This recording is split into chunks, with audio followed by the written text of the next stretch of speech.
Box of Oddities is now a CastBox original. CastBox is the fastest growing, highest rated podcast app on both iOS and Android, where you can find all your favorite podcasts. You can listen to the Box of Oddities wherever you access your podcasts. But we hope you give CastBox a try. The curator is greatly pleased with CastBox. We think it's the best. What follows may not be suitable for all audiences. Listener discretion is advised. The world is full of stories. Stories of mysteries, of curiosities, of oddities. Join Kat and Jethro Gilligan-Toth for the strange, the bizarre, the unexpected, as they lift the lid and cautiously peer inside the Box of Oddities. And here we go. You all set? Yeah. Okay. Because you've been awfully busy getting ready for your trip to Albuquerque. Your friend Steph is getting married. Yeah. I am freshly exfoliated and shorn, and I think that's pretty much all the effort I can put into this. So Now, when you say shorn, did you use my razor again? I actually didn't. Oh, okay. Yeah. I found one of mine that I had packed away for one of our cruises, and I was like, hey, bonus razor. Nice. Yeah. It's always good to have a bonus razor. Though I'm keeping yours just in case. Fantastic. I'm certain this wedding is going to be flawless, that nothing is going to go wrong. Sure. But it reminded me of this article I just read. There was a wedding in, I think it was Sweden, and during the reception, the guy asked everybody to stand up, the groom. He asked everybody to stand up, and he was going to do a toast. So he does the toast, and then he says, okay, now look under your glasses, and everybody did. If you have a red dot under your glass, please sit down. And so, they sat down, and then he said, those of you who are left standing, everybody take a look at them. These people slept with my fiancée over the past 3 weeks. And then he left and filed for an annulment. Now, what? I know, that's a classic move, but geez, now he's got to get, he knew this while he went through the whole marriage thing. Yeah. Now he's got to pay for an annulment. Yeah, no, my mom was telling me a similar kind of situation. A woman figured out that her husband was cheating, and so she was going to go on some sort of like weekend vacation or something. But instead, she organized a quote-unquote surprise birthday party for her husband, and then organized that everyone would show up and surprise him mid-coitus with his lover. And I just feel like you just brought a lot of people into this drama that did not ask for it. And now his mom's like seen his adult peen. Yep. And I think that was wrong. I understand the desire to humiliate and be like, see what he's doing. Yeah, But yeah. at the same time, that's not their fault. They didn't deserve to see that. Hallmark should make a mid-coitus surprise greeting card. Is it a pop-up card? It'd be a pop-up card, yeah, it would be. You can't look at your phone mid-podcast. Sorry. That's rude. Well, it's from one of our freaks. I know, but we're in the middle of Yeah. something. You're going to mess up the flow of things. The gate. The verbal feng shui. Yes. Okay. Yeah. theboxofoddities.com. Curator at theboxofoddities.com is our email address.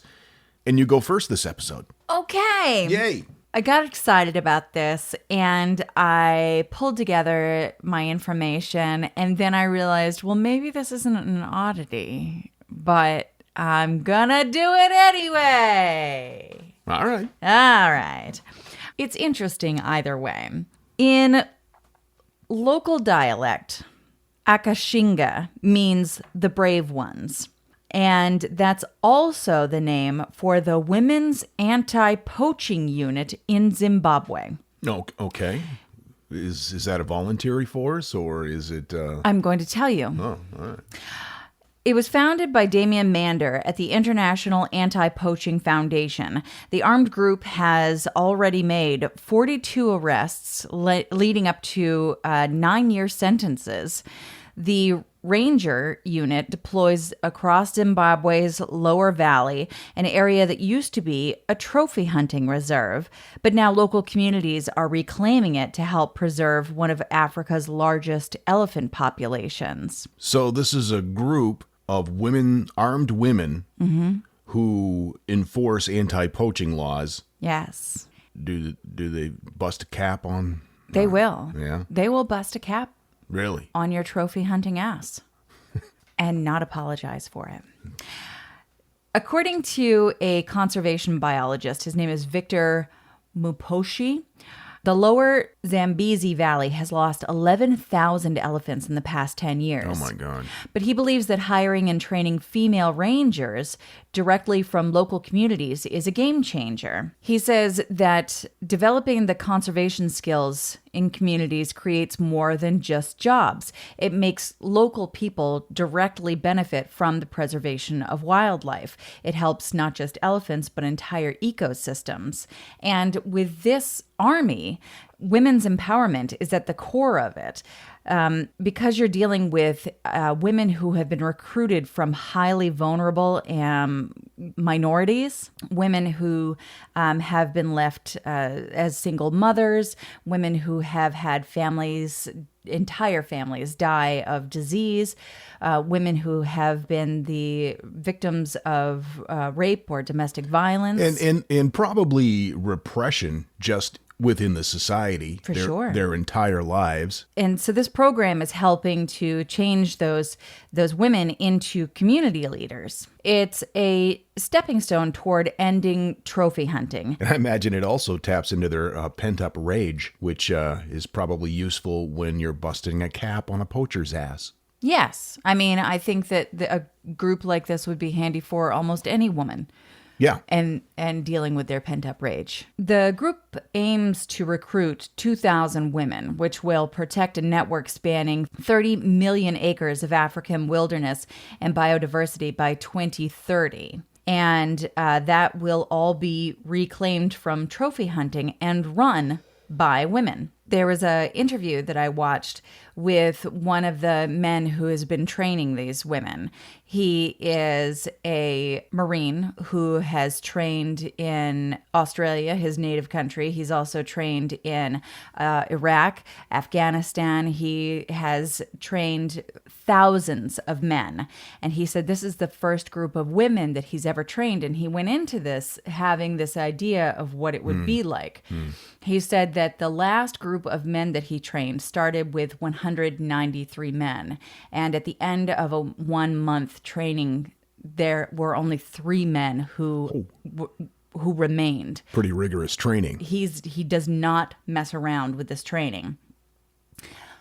With a similarly sized group of women that he started training in Zimbabwe, he lost 3 at the end of the month. Wow. So these women they're there to stay. They've really decided that they're taking control of their lives by becoming a part of this. And it's something that they feel like, one, because they can really support families with the money that they're making, and they can make a difference in their community. And I imagine too, no matter how hard that 1-month training course is, it's probably a cakewalk compared to just what their everyday life has been like in many cases.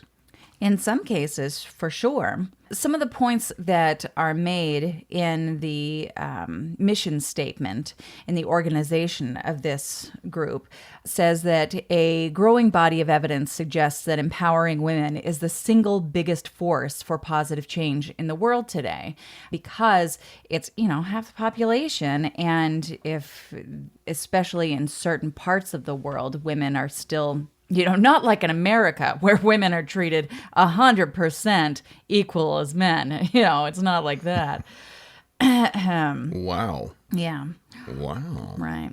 But studies show that a woman with a salary in rural Africa invests up to 3 times more than a male into her community.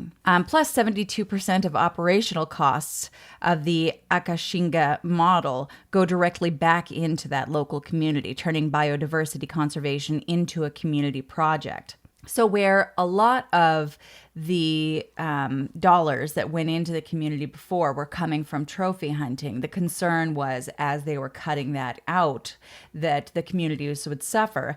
But the factors that I just mentioned equal to a better financial return for the community than what trophy hunting had provided. So this is better for the environment, it's better for the ecosystem, it's better for the elephants, it's better for the community, and especially for these women. It's much better for the elephants. For sure. And it has been praised as a very efficient and effective and scalable model, which inspires and empowers women to give them the opportunity to secure their own destiny and take care of their own families and not feel like they are beholden to a man or Sure.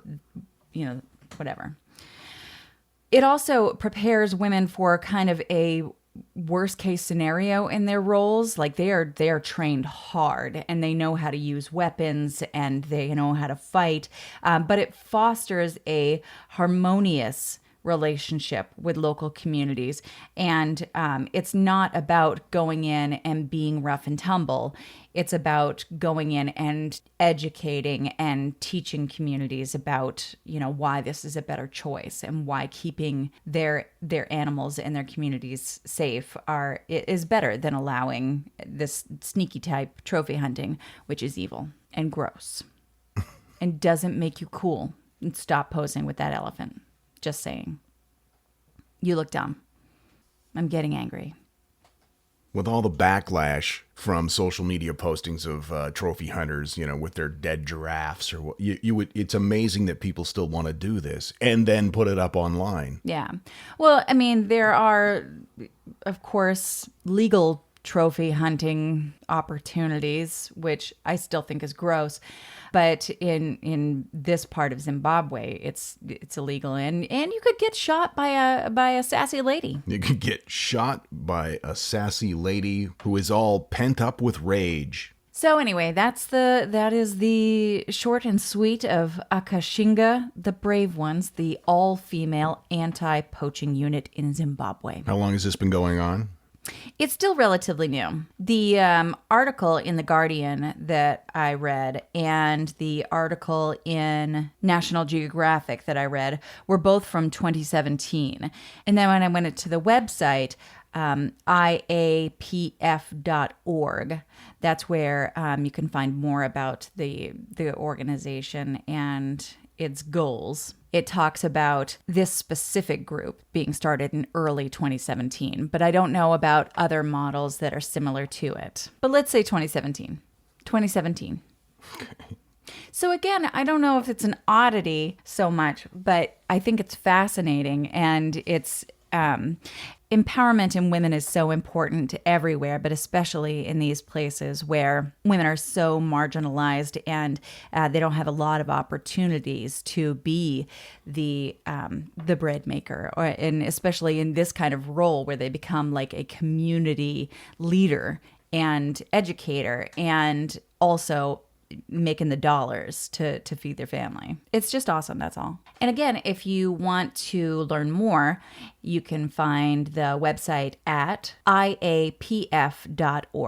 There are photos of the group, and them's some badass chicas, let me tell you what. I'm so impressed with them, and I don't know, I think about my cushy life, and I think you would be of everybody I know, you would be the best anti-poaching soldier ever, because you wouldn't even ask questions.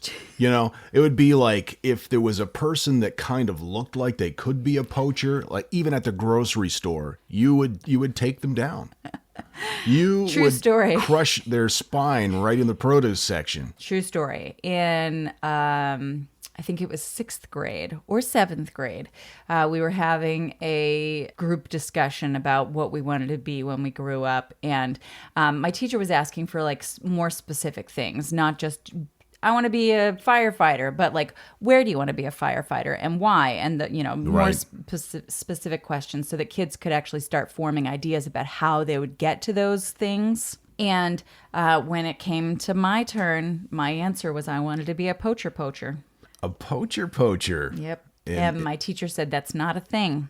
And I said, but I could make it a thing, right? I mean, there's a first for everything. Yeah. How old were you then? It was either 6th grade or 7th grade. And you were advocating murdering people who shot animals. Yeah. Yeah. Yeah, that sounds about right. Mm-hmm. I think there were already some marks in my folder anyway, because 3rd grade was when I had Cujo taken away from free reading because she said that wasn't appropriate free reading. And I was then is it free reading or not? Pick one. Okay, black mark there in your folder. This one's a problem. Yep, 3rd grade, already questioning authority. We can't have that. Early signs of oppositional defiance disorder. And can I just say, I love that about you. Thanks. And until you suggest something so nicely and I say, you know what, you don't tell me what to do. Yeah, that's true. I'll be like, sweetie, why don't you have the rest of my sandwich? Don't tell me what to do. Okay, I'll eat it. No, I want it. What kind is it? What kind is it? Is this so good? It began as that stuff that didn't seem to fit anywhere else. It's become that thing in the middle. This subject was actually suggested by one of the freaks at curator at the boxofoddities.com. Fart facts. Ooh. It's a gas. Oh, wow. That reminds me of our old boss. You remember a few bosses ago? Yeah, I remember. Yeah. And we were having yet another meeting about why they even bother employing me. And I don't remember what we were arguing about at that point, but he said something along the lines of, it's like that Rolling Stones song. No one knows the words to that. And I was like, I was born in a crossfire hurricane. And he was like, he's one of those people that you could tell by his face that he was saying in his head, I do not like you. Yeah. He didn't really have much of a command of the English language either. Do you remember? Remember that one meeting we had, and it's, hey, maybe we could put this on Facebook, and he was like, well, we'll have to check the onlineness of that. The onlineness. Oh, God bless him. Corporate America, you gotta love it. Yeah, but he just didn't like me much after I shamed him about how he treated his puppy. It doesn't matter. Mm-hmm. Fart facts. Fart facts. Number 5. Farts have been clocked at a speed of 10 feet per second. How do they have like a little radar gun, little fart radar guns? Ma'am, do you know how fast you were farting? No, well, I was in a hurry. Number 4, Roman Emperor Claudius declared that, quote, all Roman citizens should be allowed to pass gas whenever necessary, which is an ancient variant of the modern maxim, wherever you be, let the wind blow free. Better out than in, I always say. Now, if you're gassy and you fart a lot, you can go pro. There's a professional farter. Naturally, he goes by the name of Mr. Methane. He's a performing flatulist and performs what he calls the art of controlled anal voice employing. Okay. Anal voice employing. Number 2. Hitler was a big farter. Not only did Hitler have hepatitis, he also suffered from chronic gastrointestinal cramps, which led to a condition of chronic flatulence, for which he took 28 different medications. So besides being, evil, just the worst, he was also just really gassy all the time. And I'm glad. That he's dead? Oh, yeah. But I'm also glad that he suffered from gastrointestinal stress, which, I have IBS, in case you didn't know. And This is like the third time you've brought up your irritable bowel syndrome on the it's program. a big deal in my life. I used to be uncomfortable all the time. And number one, the word fart dates back to the 14th century Middle English word for furtin or fartin or fjorten, which means to break wind, while others say it dates back to old Germanic languages for a word specifying breaking wind. Whatever you think, it's definitely a fantastic piece of knowledge to share with your friends at a cocktail party. And let's face it, the word fart is just funny. Furtin. Furtin. The Box of Oddities with Kat and Jethro Gilligan Toth. Thanks to everybody who has reached out to us on the social media or sent us an email at curator@theboxofoddities.com. Don't forget you can get merch on our website too, theboxofoddities.com. Including the new design by Lucy Rice, which is absolutely beautiful and perfect, and I love it, and everything I own is going to have it on it, and I just love it, and it's so good. And look at it! Look at it! She gets really angry about beautiful things, Lucy. It's so pretty. One of the first episodes that we did, my topic was deathbed visions. Yes. Things that people see or say they saw just as they were dying or slightly before they were dying. Is it real? Is it hallucination? You know, it's a very interesting question. Sure. This is similar, but it's a little darker. Oh, darker than deathbed? Visions, yeah. All right. These are horrifying last words that people said just as they were dying. Horrifying. Yeah, not good last words. This comes from Thought Catalog, and these are experiences that hospice workers have had, surgeons, doctors, nurses, that sort of thing. I'm curious. One nursing home attendant said, I had an old lady flag me down in the hallway a few days before she died. And with her emaciated face and bulging eyes, she said, quote, "You know where I'm going." I asked her what she meant, and she repeated herself. She said, "You know where I'm going when I die, and it ain't up." I was taken aback and asked her if she wanted to talk to a priest that we have on staff. She shook her head and said, "No, it's too late for that." A few days later, she was eating her supper and started screaming. She yelled, "Fire! Fire! There's fire everywhere!" And then she died quite suddenly. I couldn't sleep that night, and I still have trouble sleeping when I think of it. Oh, that's rough.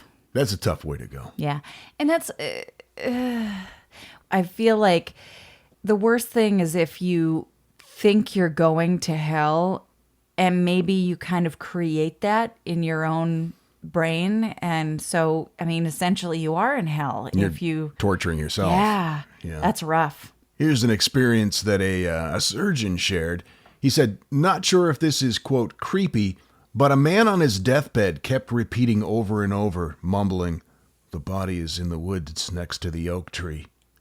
The body is in the woods next to the oak tree.'" Do you think he was confessing to a murder? Well, the police were notified, and they did a search in some woods behind the man's house. They never did find anything, but those were the last words. He just mumbled them over and over until he died. Well, maybe it wasn't the woods behind his house. Maybe it was some other woods. The woods can be that's a very vague thing. Yeah. It could mean different woods. I think it was some sort of a deathbed confession. That's my opinion. I need to know. This one came from Big Heart 23. I'm a lab person. I had to go to the ER to draw blood from a code stroke patient that just came in because the EMTs couldn't get it. I got there. It was just me and him. Before he went into cardiac arrest, he looked at me and he said, "Am I dead? I'm in hell." And then he died. Ooh. Code Stroke Patient is my favorite song by Jimi Hendrix. That's good to know. Code Stroke Patient. Trying to get to you. Sorry. Okay. From an ER physician, I've heard many last words from patients, but the creepiest one had to be a man who was on his last breaths as he succumbed to renal failure. Ooh. And he looked up and said, "I see a bright light.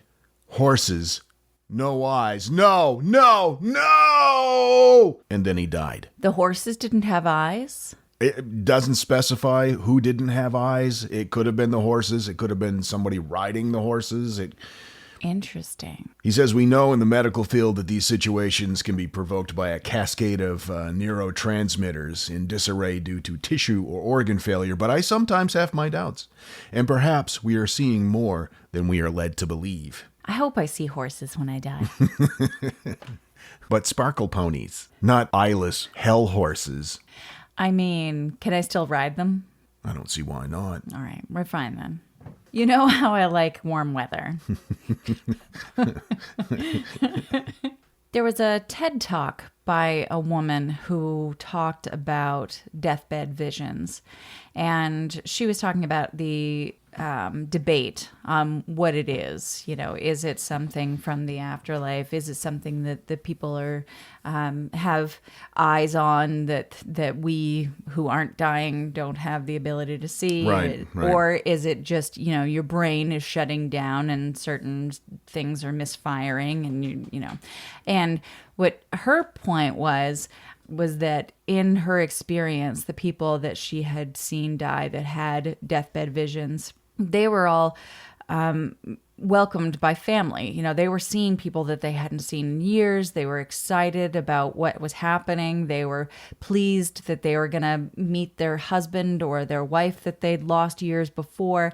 And she was saying that the important thing is not why that it happens, but that it happens. And that she's talked to people before who have tried to like talk their loved ones out of what they say they're seeing. Yeah, you know, like, yeah. oh no, they're not here. And it's like, why are you doing that? Why would you do that? Why would you do that? Why?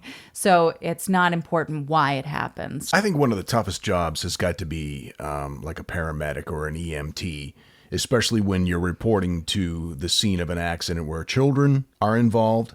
One EMT said he reported to a scene where a 9-year-old had been struck by a vehicle. Mm-hmm. He said, "Tell mom I see the line. Tell mom I'll be back." And then I'm not going to describe what happened then, but he passed away at that point. And the medic said it still haunts him to this day. How could it not? I see the line. I wonder what that means. Well, in many near-death experiences, they talk about recognizing that there's a certain distance that they can go. Once they cross over that line, they cannot come back. There's a point of no return, in other words. And then finally, one man said that he was at the deathbed of his grandfather, who had been unconscious for days, suddenly woke up, looked at him, and whispered, "They have no eyes." Oh, no eyes again. And then he died. Interesting. Yeah, that's 2 different cases where they said that they had no eyes. Do you think it was horses? It could have been horses, and they were just, you know, when you die, if there is an afterlife, I have no doubt in my mind that you're going to be met not by loved ones, not just by loved ones, but like unicorns. Unicorns? Yeah. Oh, sweetie, thank you. And then you can ride the unicorn, because I know that's something that you would really enjoy and you would really like. Unicorn riding. Only if it's a sturdy unicorn, and I feel like he can support my weight. Well, he'd be a ghost unicorn. So That's true. yeah. And I would be a ghost person. Sure. So, yeah. So I guess. The laws of physics don't really apply. No, I guess not. In the netherworld. That's a really sweet thing to say. So I've thought a lot about this because I've read a lot about deathbed visions that were comforting and warm and reuniting of loved ones. Sure. And then, you know, there are these types of deathbed, not visions, but last words. And, well, I guess visions in some cases. And I think you might be onto something. I think that maybe we get what we think we deserve. That if you believe you're going to go to hell, then perhaps you're judging yourself on some level, whether it's real or not. Right. You are your own St. Peter. Is he not the judgy guy? He's the one that let you in, right? Yeah, it's St. Peter, yeah. Yeah, all right then. Right. You just looked at me like I was a freaking idiot. No, I didn't mean to. Oh, Lord. I was just picturing St. Peter like as a bouncer at a bar, like with a velvet rope. Is he wearing a blazer, but it's rolled up at the sleeves? Rolled up at the sleeves. Hall & Oates style? Yeah, and he's got like those really colorful Ted Danson socks from The Good Place. I love that show. When is that coming back? September. If you've not watched The Good Place, do yourself a favor. Can we recommend it, please? I think Kristen Bell is just about the sweetest person I've ever seen in my life. And I want to support her in everything she does. And it's even if she weren't in that show, I would love the show. So combine those two things, and I'm a big supporter. It's a 10. 10. And I have to say, and we both agree on this, neither one of us were huge Ted Danson fans. Never liked Ted Danson. But after watching him in The Good Place, now he's like the coolest thing ever. I love Ted Danson. I think of Ted Danson as in the same category as like Ed Begley Jr. now. Yes. Kind of hip. Yeah. I love it. Me too. September 27th. That's when it comes back? Yes. Okay. Awesome. For 13 episodes. Now I want to watch the Kristen Bell sloth video. And I use her emotional scale now when I try to explain people like who I am and how I am. Like if I'm not between a 3 and a 7, I'm crying. Right. So and I got that from the Kristen Bell sloth experience. How are you feeling? I'm feeling kind of jacked up. I'm feeling Kristen Bell holding a sloth. Yeah, that's me in tears. So anyway, dead people say weird things. The end. This was fun. Good. That was fun. It's, kind of disturbing, but hey, that's what happens here on the Box of Oddities. Sometimes it's fun. Sometimes it's, hopefully it's always fun. Sometimes it's happy. Sometimes it's scary. Sometimes it just is. That was heavy. It was very greeting card-ish. Yeah, I read that on the inside of the surprise mid-coitus greeting card. Yeah, my sister says that sometimes you have to look at the world as not that things are bad or that things are good. They just are. They just are. They just are. She's a Maina. She's also the best human that's ever existed. And that's the end of that story. Yeah, I would agree. She's wonderful. Golf clap for Marcia. Again, we love your emails and comments. Curator at theboxofoddities.com or any of our social media sites. Like Instagram, where we got a message from All Aboard 1955 that said, "Today I woke up to your show. My phone decided it wanted to do something odd this morning. Instead of my normal alarm sound, your show was playing instead." That was by design. All Aboard 1955. Just as we intended. We're taking over your devices. It's very Twilight Zone. Oh, no, that was that one. Do not adjust your television. Outer Limits. Outer Limits. Yeah. The Box of Oddities twice a week now. We'll see you on Thursday. Until then, keep flying that freak flag. Fly it proudly. And so, let it be known that the Box of Oddities belongs to you, and its fate is in your hands. Henceforth, the Box of Oddities commits to the telling of stories of the strange, the bizarre, the unexpected. We wish to offer our deeply felt gratitude and appreciation for your patronage. TheBoxOfOddities.com. On Facebook at facebook.com/Box of Oddities Podcast. On Twitter at Box of Oddities. And Instagram at Box of Oddities Podcast. Copyright 2018. All rights reserved. Let's get a pig and a goat.